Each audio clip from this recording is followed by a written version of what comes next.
பக்தி நேரம் யூடியூப் பக்தர்களுக்கு அன்பு வணக்கங்கள். தலவரலாறு நிகழ்ச்சிக்கு உங்களை வரவேற்பதில் பெரும் மகிழ்ச்சி.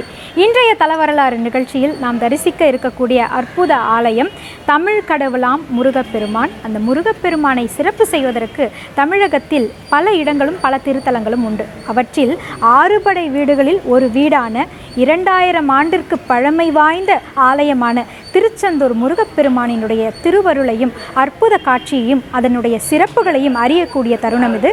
வாருங்கள் நிகழ்ச்சிக்கு செல்லலாம்.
வீடு என்றால் என்ன? சூரனை வதம் செய்வதற்காக முருகப்பெருமானோடு இணைந்த வீரர்கள் தங்கி சென்ற இடம்தான் ஆறுபடை வீடு.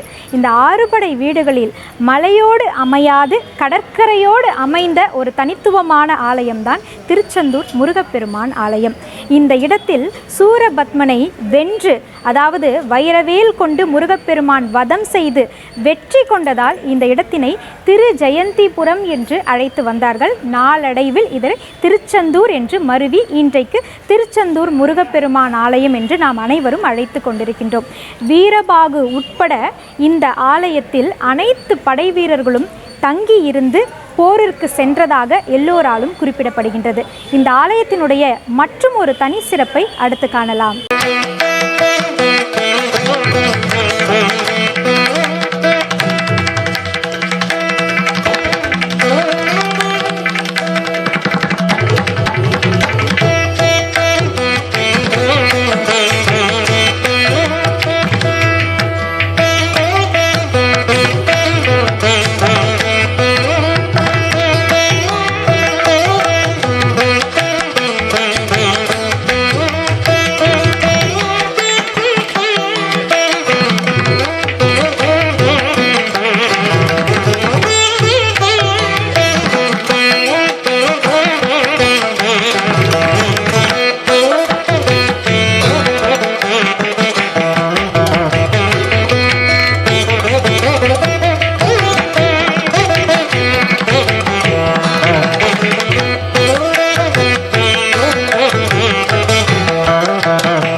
ஆறுபடை வீடுகளில் மலை மீது அமைந்திராத ஒரே கோயில் திருச்செந்தூர் முருகப்பெருமான் கோயில் என்று ஏற்கனவே நான் குறிப்பிட்டிருந்தேன். இந்த கோவிலினுடைய கோபுரம் 9 அடுக்குகளாலும் 150 அடி உயரத்திலும் அமைந்திருக்கக்கூடிய வியப்பினை எல்லோரும் சென்று தரிசிக்க முடியும். அது மட்டுமில்லாமல் இங்கு வீற்றிருக்கக்கூடிய முருகப்பெருமான் ஜடா முடியோடு சிவயோகி போல் காட்சி தருகின்றார். முருகப்பெருமானின் காட்சிக்கு பின்புறத்தில் இடதுபுறமாக நீங்கள் சென்று பார்க்கும் பொழுது அங்கு ஒரு சிவலிங்கம் வீற்றிருக்கின்றது. அந்த சிவலிங்கத்திற்கு பூஜை செய்து முருகப்பெருமானே தவம் செய்த ஒரு இடம் என்று எல்லோராலும் குறிப்பிடப்படுகின்றது. இன்றளவும் சிவலிங்கத்திற்கு பூஜை செய்த பின்னரே முருகப்பெருமானுக்கும் பூஜை செய்து கொண்டிருக்கின்றார்கள். அது மட்டுமல்லாமல் திருச்செந்தூர் முருகப்பெருமானினுடைய ஆலயத்தில் ஒவ்வொரு நாளும் மதியம் கங்கா பூஜை என்று ஒரு பூஜை செய்யப்படுகின்றது. அதாவது மதிய நேரம் இறைவனுக்கு ஆரத்தி காண்பித்த பிறகு பால், அன்னம் இந்த இரண்டையும் எடுத்து சென்று கடலில் கரைத்து மேளதாளத்துடன் இந்த கங்கா பூஜையை செய்து நிகழ்த்தி வருகின்றார்கள். அது இன்றளவும் பின்பற்றப்பட்டு வருகின்றது. அது மட்டுமல்லாமல் இந்த ஆலயத்தில் சூரனை வதம் செய்த பிறகு உக்கிர கோபத்தில் இருந்த முருகப்பெருமானை குளிர்ச்சி செய்வதற்காக சஷ்டி விழாவன்று மஞ்சள் நீர் ஊற்றி பெண்கள் எல்லோரும் கூடி தன் ஊர் பெண்ணான தெய்வானையை மணமுடிக்க இருக்கக்கூடிய முருகப்பெருமானின் மனதினை குளிர்ச்சி படுத்துவது என்பதை ஐதீகமாக செய்து வருகின்றார்கள்.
கையில் தாமரையோடும் ஜடாமுடியோடும் நமக்காக காட்சி தரக்கூடிய திருச்செந்தூர் முருகப்பெருமானை கடும் தவமிருந்து வேண்டி தன்னுடைய பிரார்த்தனைகளை எல்லாம் நிறைவேற்றக்கூடிய அனைவருக்கும் அனைத்து அருளையும், குறிப்பாக குழந்தை வரத்தையும் அள்ளித்தரக்கூடிய பெருமானாக முருகப்பெருமான் காட்சி தருகின்றார். சஷ்டியில் இருந்தால் அகப்பையில் வரும் என்ற உண்மை இந்த இடத்தில் எல்லோருக்கும் ஆதாரமாக உணர முடிகின்றது. ஆதலால் குழந்தை வரம் வேண்டக்கூடிய ஒவ்வொருத்தருமே திருச்செந்தூர் முருகப்பெருமானை தரிசித்து அவன் அருள் பெற்று மிக சிறப்பாக விளங்க வேண்டும் என்பது எங்களுடைய ஆசை.